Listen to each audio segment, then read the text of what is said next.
Breaking news out of Venezuela. President Nicolas Maduro is slamming the United States for imposing a sweeping blockade on all sanctioned Venezuelan oil tankers, calling it, quote, a grotesque threat. President Donald Trump's order is a dramatic escalation in Washington's campaign against Maduro's regime, and it's already sending shockwaves through global oil markets. Just last week, I saw the U.S. seize a tanker right off Venezuela's coast. Now, American military ships and aircraft are ramping up their presence in both the Caribbean and the Pacific, officially as part of a crackdown on drug smuggling.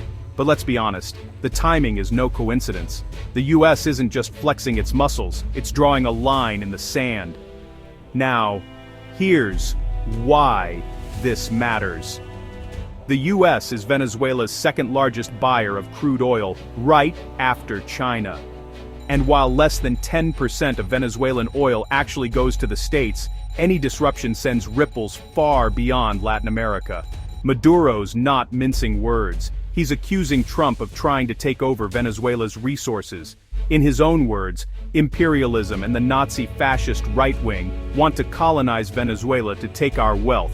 Oil, gas, gold, iron, aluminum, and more. But Maduro says, we have sworn to defend our homeland, and in Venezuela, peace will prevail. It's a dramatic standoff, one that could decide the future of the region. From Washington, the pressure is only building.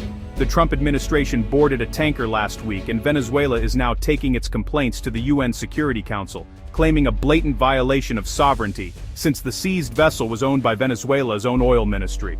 Right now, about 24 oil tankers are on the U.S. sanctions list. Trump's threatening to impound them and block them from traveling port to port.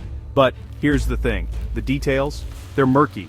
Trump's social media posts didn't spell out exactly how this blockade is supposed to work. And the bigger question, if most of Venezuela's oil goes to China, what happens to U.S.-China relations if the U.S. tries to enforce this blockade globally?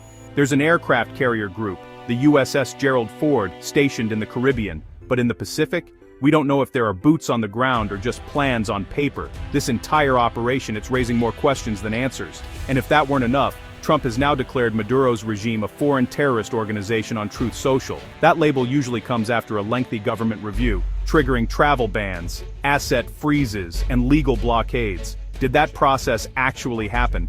It's not clear, but Trump's made his move.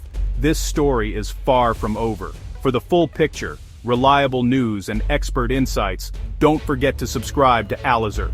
Like, share, and stay ahead of the headlines.